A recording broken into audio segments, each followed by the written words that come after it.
नमस्कार अभ्यर्थियों।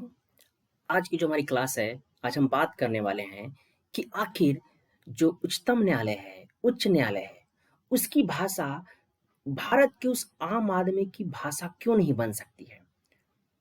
आखिर आपके सामने भी ये समस्या आती होगी जब आपके सामने अदालत का कोई पर्चा, कोई कार्यवाही सामने आती होगी, तो आपको भाषा समझ में नहीं आती होगी कि जो वकील साहब जिरह कर रहे हैं जज साहब से, आखिर वो क्या बोल रहे हैं।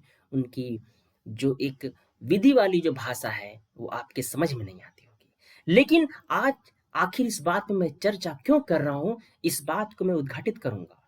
आपको इस क्लास के माध्यम से बताऊँगा मैं कि आखिर संविधान के अनुच्छेद 348 क्या कहती है इस बात को लेकर, और क्या वस्तु स्थिति पहले भी ऐसी थी या अब ऐसी है, और जो नई शिक्षा नीति आई है, क्या वह इस विषय को लेकर कुछ नई बात कह रही है? ये तमाम बात आज हम डिस्कस करेंगे अपने इस क्लास के माध्यम से। उससे पहले हमें एक कविता याद आ रही है। हम हिंदी साहित्य के विद्यार्थी हैं। हमें याद आ रहा है वो भारतेंदु हरिश्चंद्र की पंक्ति जो उन्होंने भारत दुर्दशा में कही थी। वो पंक्ति मैं पढ़ रहा हूँ, यदि इस पंक्ति को आप चाहे तो लिख सकते हैं। वो पंक्ति है कि निज भाषा उन्नति अह, सब उन्नति को मूल, बिन निज भाषा ज्ञान के मिटत न हिय को सूल। विविध कला शिक्षा मित ज्ञान अनेक प्रकार, सब देशन से लय करहूं भाषा माही प्रचार। अर्थात बिना निज भाषा के हमारी उन्नति संभव नहीं है, क्योंकि यही सारी उन्नतियों का मूल आधार है। मातृभाषा के ज्ञान के बिना तो हम हृदय की पीड़ा का निवारण संभव नहीं है।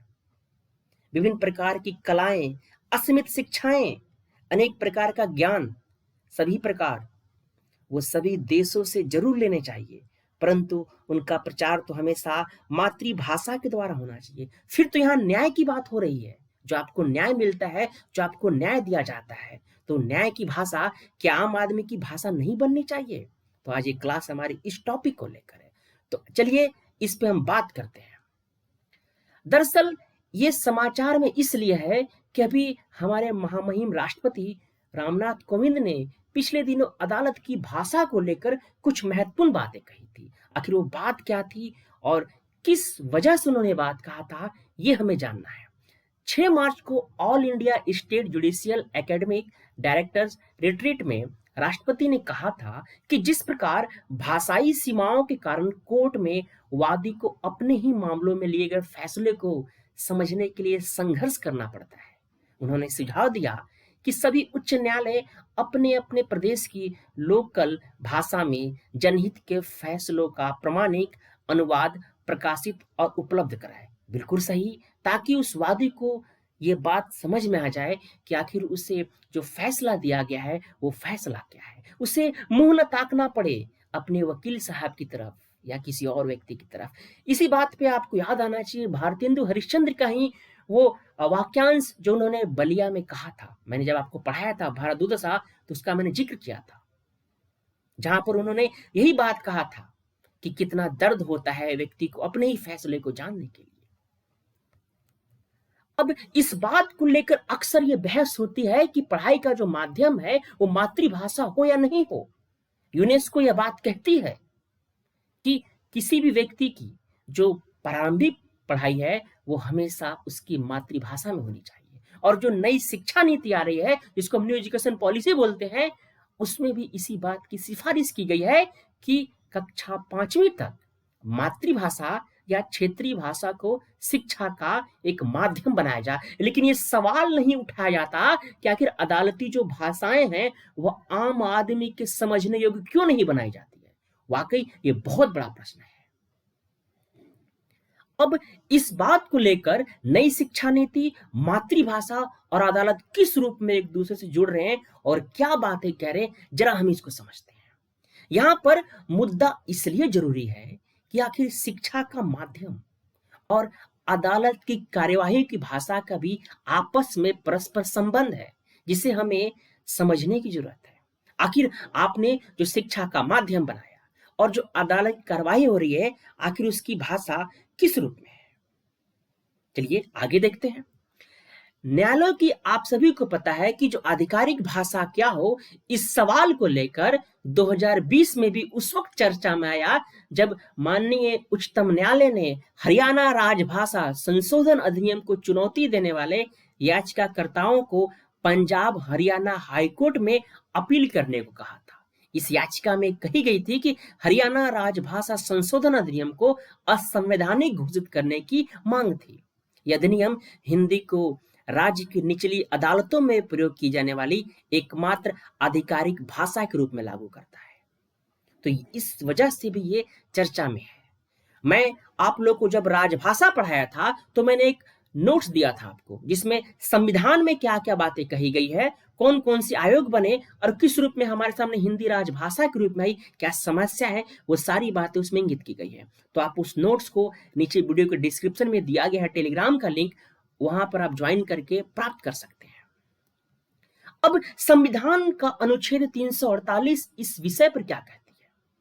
यहां संविधान के अनुच्छेद 348 को समझने की जरूरत है, जो यहां पर दो बातें स्पष्ट करती है। पहली बात, जब तक संसद किसी अन्य व्यवस्था को न अपनाए तब तक सुप्रीम कोर्ट और हाई कोर्ट की कार्यवाही केवल अंग्रेजी भाषा में होगी। क्या बात है, समझिएगा, ये आर्टिकल 348 कह रही है। दूसरी बात, किसी राज्य के राज्यपाल राष्ट्रपति की अनुमति से हिंदी या दूसरी भाषा को हाईकोर्ट की कार्यवाही की भाषा का दर्जा दे सकते हैं। यानी कि इसका मतलब साफ है कि जब तक संसद इस बारे में कोई नया कानून नहीं बनाती है तब तक सुप्रीम कोर्ट और हाई कोर्ट की भाषा अंग्रेजी ही रहेगी।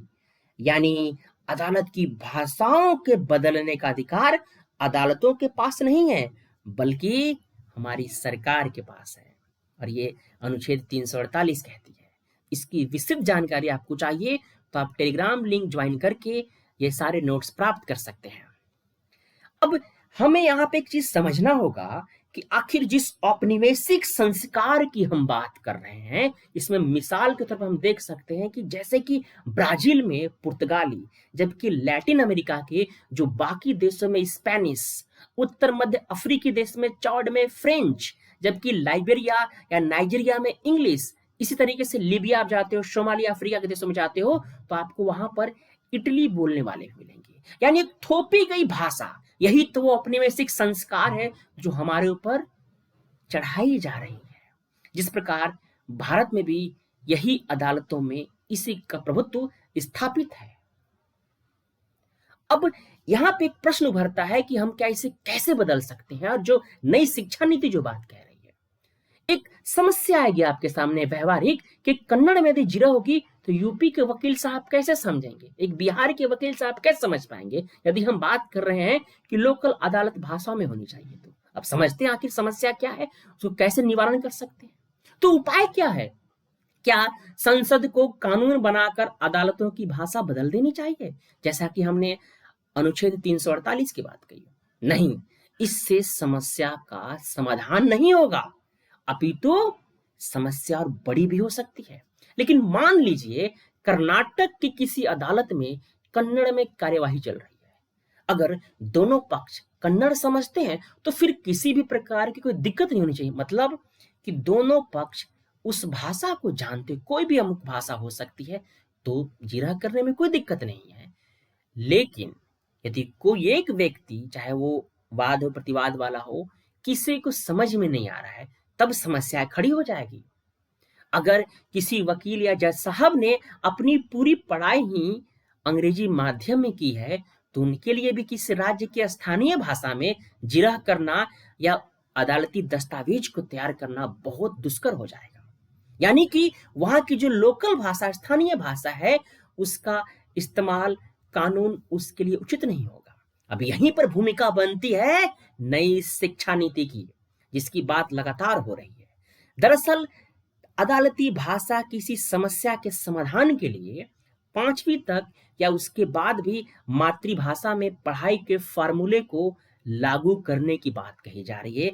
इससे इस समस्या का निदान हो सकता है और हम जिस न्याय की अवधारणा की बात करते हैं वो सभी को समझ में आएगी और सभी को समझ में आएगा कि आखिर ये आदेश क्या है, ये निर्णय क्या है। यानी कि मातृभाषा में 5वीं पास से देश को आस, यानी कि हाई स्कूल से लेकर कानून की पढ़ाई तक का माध्यम बेशक अंग्रेजी हो, लेकिन प्राइमरी तक की जो पढ़ाई है वो आपके स्थानीय क्षेत्रीय मातृभाषा में होनी चाहिए। जब ऐसे ही छात्र को बहुत ही बढ़िया और व्यवहारिक एक निदान दिया गया है इस नई एजुकेशन पॉलिसी में, छात्र जब कोर्ट में वकील या जज बनकर उतरेंगे तो अंग्रेजी भी समझ लेंगे और उसे बोल पाएंगे और अपनी मातृभाषा भी, क्योंकि उनकी उस बुनियाद में उस मातृभाषा की मिठास है। वो मानो एक सीमेंट की भांति काम करेंगे और दोनों के मध्य परस्पर सेतु का कार्य करेंगे। और यही क्या है, एक उम्मीद दिखाई देती है। ऐसा करके हम अपने देश में ऐसे माननीय वकीलों और जजों की एक अच्छी जमात खड़ी कर सकते हैं जो अंग्रेजी और उसी मातृभाषा दोनों के जानकार होंगे। अगर निचली अदालतों में एक दो और ऊपरी अदालतों की किसी बेंच में एक भी जज ऐसे दुभाषिया हो, अर्थात ऐसे ही जो कुशल स्किल्ड वकीलों की तादाद भी धीरे धीरे बढ़ जाएगी, तो यकीन मानिए अदालत की भाषा आम जन के लिए अनजान नहीं रह जाएगी। आम आदमी भी उस भाषा को समझ पाएगा कि मिलॉर्ड क्या कह रहे हैं, मिलॉर्ड पूरी बात क्या कह डाले, वो सब समझ में आ जाएगा। वो हिंदी फिल्मों की तरह नहीं होगा जहां पे हम वहां फिल्म तो हमें समझ में आता था कि अदालत में क्या हो रहा है, लेकिन वास्तविक दुनिया कुछ और होती थी। शायद इसकी वजह से कोर्ट की कार्यवाही के अनुवाद की भी जरूरत नहीं, अर्थात यहाँ पर भी क्या है, एक तरीके से इस व्यवहारिक निदान के माध्यम से हम कई समस्याओं को जड़ से खत्म कर सकते हैं। हो सकता है अब आपके सामने समस्या होगी कि इतने सारे लोग को कितनी जल्दी हम स्किल कर पाएंगे, समय लगेगा। किसी भी व्यवस्था को बदलने में समय लगता है। एक यूटोपिया नहीं है, एक आदर्शवाद की बात नहीं है। हो सकता है इसमें आधी सदी लग जाए या इससे ज्यादा का वक्त लग जाए, लेकिन वक्त तो बहुत गुजर चुका है ना। हमें बदलाव तो करना होगा और फिर वोकल फॉर लोकल। और न्यायिक व्यवस्था में जिस दिन अदालतों में ये भाषा आ जाएगी, यकीन मानिए लोकतंत्र की दिशा में ये निश्चय ही एक मील का पत्थर साबित होगी। और वास्तव में ये अवधारणा आप सभी के लिए एक सामाजिक न्याय की अवधारणा को जन्म देगी और लोकतंत्र की सबसे बड़ी खूबसूरती हो जाएगी। तो आपको एक क्लास कैसा लगा, आप मुझे जरूर कमेंट्स बॉक्स में लिखिए। टेलीग्राम ज्वाइन कीजिए और आज भाषा संबंधित वो सारी जानकारी टेलीग्राम के माध्यम से आप प्राप्त कर सकते हैं। Thank you very much.